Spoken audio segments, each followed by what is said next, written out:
Hello दोस्तों, आज हम शुरू करने वाले हैं क्लास 6 की हनीसकल बुक का पहला चैप्टर हु डिड पैट्रिक्स होमवर्क। इस कहानी के लेखिका का नाम कैरल मोर है।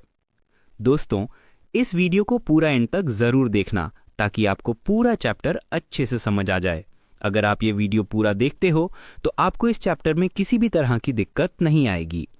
ये चैप्टर बस इसी बात पर घूमता है कि पैट्रिक का होमवर्क आखिर किसने किया, और हम ये जानेंगे जब हम इस चैप्टर को अच्छे से समझेंगे। पैट्रिक एक ऐसा लड़का था जिसे होमवर्क करना बिल्कुल भी पसंद नहीं था। उसे हॉकी, बास्केटबॉल और निंटेंडो वीडियो गेम खेलना बहुत अच्छा लगता था। उसके टीचर हमेशा उसे समझाते थे, पैट्रिक अपना होमवर्क करो, अगर तुम होमवर्क नहीं करोगे तो कुछ नहीं सीख पाओगे और मूर्ख रह जाओगे। पैट्रिक को यह बात सच भी लगती थी, लेकिन वो क्या करता। उसने पढ़ाई से दूरी बना ली थी क्योंकि उसे होमवर्क से सख्त नफरत थी। एक दिन ऐसा हुआ कि पैट्रिक ने अपनी बिल्ली को किसी गुड़िया के साथ खेलते हुए देखा और उसने वो गुड़िया छीन ली। लेकिन हैरानी की बात यह थी कि वो गुड़िया असल में गुड़िया नहीं थी, वो एक छोटे कद का आदमी था, एक बौना। उस आदमी ने ऊन की बनी हुई छोटी सी शर्ट पहनी हुई थी और पुराने जमाने के पैंट। सिर पर उसकी लंबी टोपी थी जो किसी चुड़ैल की टोपी जैसी दिख रही थी। वो आदमी चिल्लाया, मुझे बचाओ, मुझे उस बिल्ली को वापस मत देना, इसके बदले मैं तुम्हारी एक इच्छा पूरी कर दूंगा, ये मैं वादा करता हूं। पैट्रिक को अपनी किस्मत पर यकीन ही नहीं हुआ। वो सोचने लगा कि वो कितना लकी है, इस एल्फ की मदद से वो अपना सारा काम निकलवा सकता था। उसकी सारी परेशानियां अब ये एल्फ हल कर सकता था। पैट्रिक ने कहा, मैं तुम्हारी मदद तभी करूंगा जब तुम मेरा सारा होमवर्क सेमेस्टर खत्म होने तक कर दोगे, यानी 35 दिनों के अंदर। यानी अब उस एल्फ को पैट्रिक का सारा होमवर्क करना था। पैट्रिक को पूरा यकीन था कि अगर एल्फ ने अच्छा काम किया तो उसे ए ग्रेड भी मिल सकता है। पैट्रिक का यह प्रपोजल उस एल्फ को बिल्कुल भी पसंद नहीं आया। उसने अपनी मुट्ठियां भींच लीं और चेहरा उदास वाला बना लिया।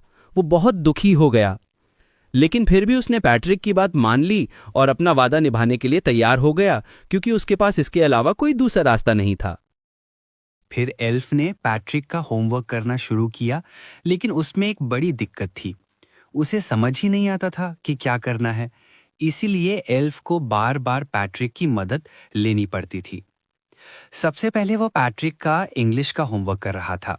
तभी उसने चिल्लाकर कहा, मुझे ये शब्द समझ नहीं आ रहा, इसका मतलब क्या है? फिर बोला, पैट्रिक, मेरे लिए एक डिक्शनरी लेकर आओ।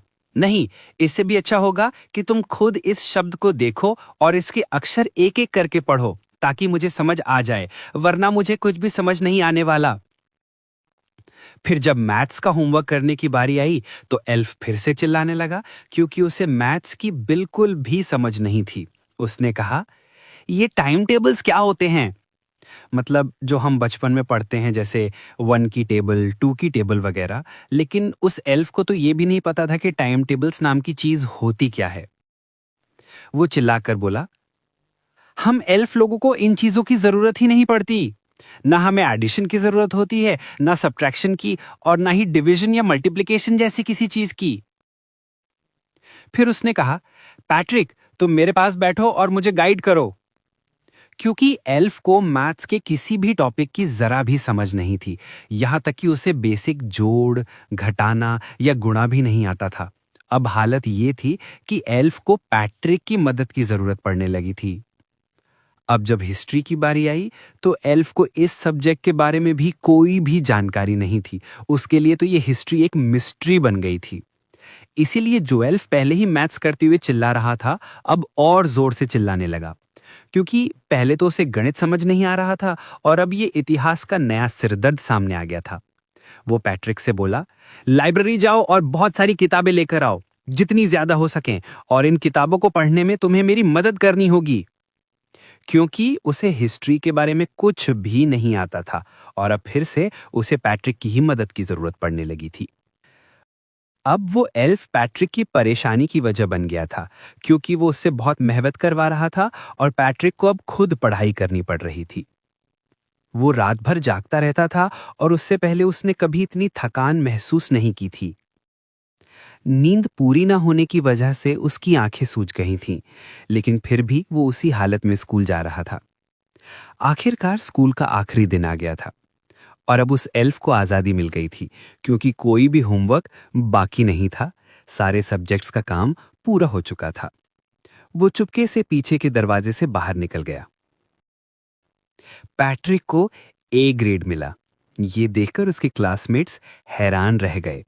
उसके टीचर बहुत खुश थे और माता पिता तो ये सोचकर दंग रह गए कि पैट्रिक के साथ ऐसा क्या हुआ जिससे वो इतना बदल गया।